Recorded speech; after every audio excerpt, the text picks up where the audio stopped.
Главные новости этого дня. Команда Никиты Михалкова и Следственный комитет Российской Федерации арестовал заместителя губернатора Тюменской области Евгения Филипповича и его друга, известного бизнесмена Кахи Исмаилова. На данный момент чиновники находятся в следственном изоляторе. Им предъявлены обвинения в финансовых махинациях, получении крупных денежных взяток и ведении незаконного бизнеса на территории Российской Федерации. Известный российский певец Сергей Лазарев пострадал от укуса змеи во время отдыха в стране Боливия. Сергей Лазарев находился в двухнедельном туристическом путешествии в Боливии и накануне отправился на экскурсию в старинные заброшенные места этой страны. По данным прессы, Сергей Лазарев отдалился от туристической группы, где и произошла встреча со змеей.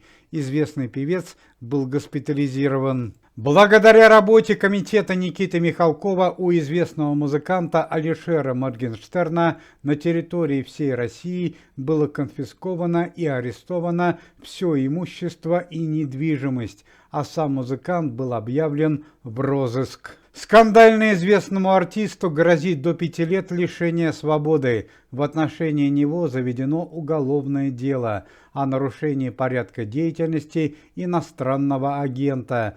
Сам Моргенштерн не комментировал данное событие, так как находится на лечении в зарубежном реабилитационном центре. На данный момент в Москве в институте Склифосовского в критическом состоянии здоровья находится музыкальный продюсер и муж певицы Валерии Иосиф Пригожин, который серьезно пострадал несколько дней назад во время семейного конфликта. Певица Валерия застала своего супруга Иосифа Пригожина в одной из гостиниц города Москвы в компании известной российской певицы, участницы группы «Сливки» Карины Кокс. Певица Валерия не смогла сдержать эмоции от увиденной картины и нанесла 2 огнестрельных ранения своему супругу и певице Карине. По данным следствия, певица Валерия воспользовалась для этих целей охотничьим ружьем, которое нашла в домашнем сейфе своего супруга. Правда, до сих пор неизвестно, как данный предмет певице Валерии удалось пронести в гостиничный номер. На данный момент и Иосиф Пригожин, и певица Карина Кокс находятся в реанимации института Склифосовского.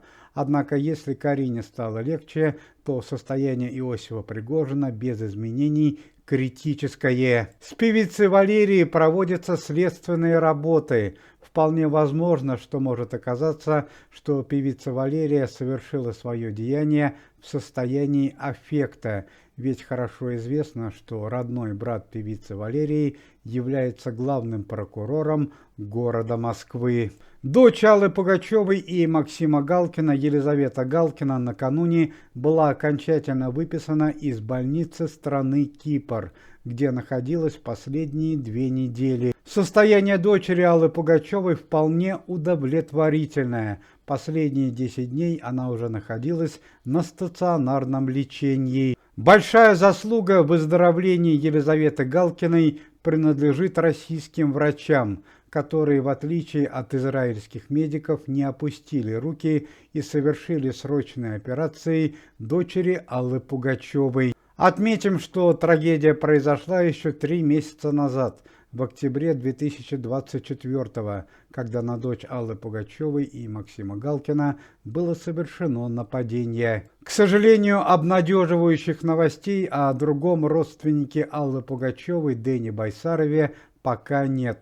Молодой человек по-прежнему в тяжелом состоянии. Совет учителей Российской Федерации обратился за помощью к антикоррупционному комитету Никиты Михалкова, в частности к заместителю организации и начальнику Следственного комитета Александру Бастрыкину. Стало известно, что с последней зарплатой у учителей Российской Федерации было удержано 20%, которые якобы пошли на нужды спецоперации и их участников. Александр Бастрыкин пообещал разобраться в данном деле, а от себя заявил, что помощь спецоперации – это добровольное желание каждого гражданина, и удерживание подобных финансовых сумм без согласования является незаконным. Трагические новости о семье известного российского режиссера и общественного деятеля Тиграна Кеосаяна, который на данный момент находится в реанимации одной из московских больниц в состоянии комы. Известный режиссер, переживший клиническую смерть и остановку сердца, уже почти целый месяц находится в коме, а сегодня утром поступили печальные новости о его семье. Недоброжелатели семьи патриотов Тиграна Кеосаяна и Маргариты Симонян подстроили трагическое дорожно-транспортное происшествие с летальным исходом, в котором участвовали члены семьи Тиграна Кеосаяна. В частности, вчера поздно вечером на трассе Санкт-Петербург-Москва в трагическое дорожно-транспортное происшествие попал автомобиль, принадлежавший Тиграну Кеосаяну, в котором находились члены его семьи, мать, сестра и родная дочь, молодая артистка Александра Кеосаян. К сожалению, члены семьи известного режиссера погибли. Как стало известно, причиной дорожно-транспортного происшествия стал неожиданный отказ тормозов, хотя еще за несколько минут до выезда машины проводилась полная проверка. К слову сказать, за рулем автомобиля находилась дочь Тиграна Кеосаяна Александра. Сегодня день памяти легендарного советского кинорежиссера и сценариста Леонида Гайдая. На замечательных фильмах Леонида Иовича выросло не одно поколение советских людей. Иван Васильевич меняет профессию, 12 стульев, бриллиантовая рука, операция И и другие приключения Шурика – это далеко не полный перечень фильмов, которые снял Леонид Гайдай. Леониду Гайдаю, который родился в 1923 году, сегодня могло бы исполниться 102 года.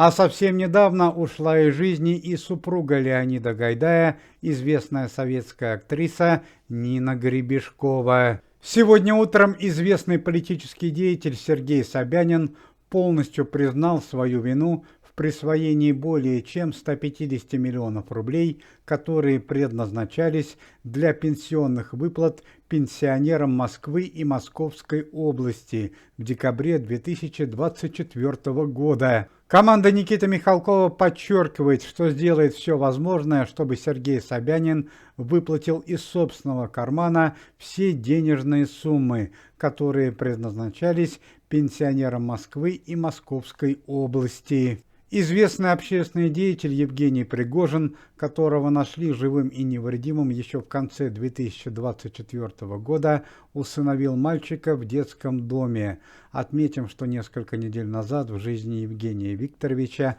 произошла трагедия. Погибла его дочь. Уважаемые зрители, если вы желаете выздоровления сотрудникам комитета и поддерживаете их деятельность, то можете поставить лайк под видео и написать поддерживающий комментарий.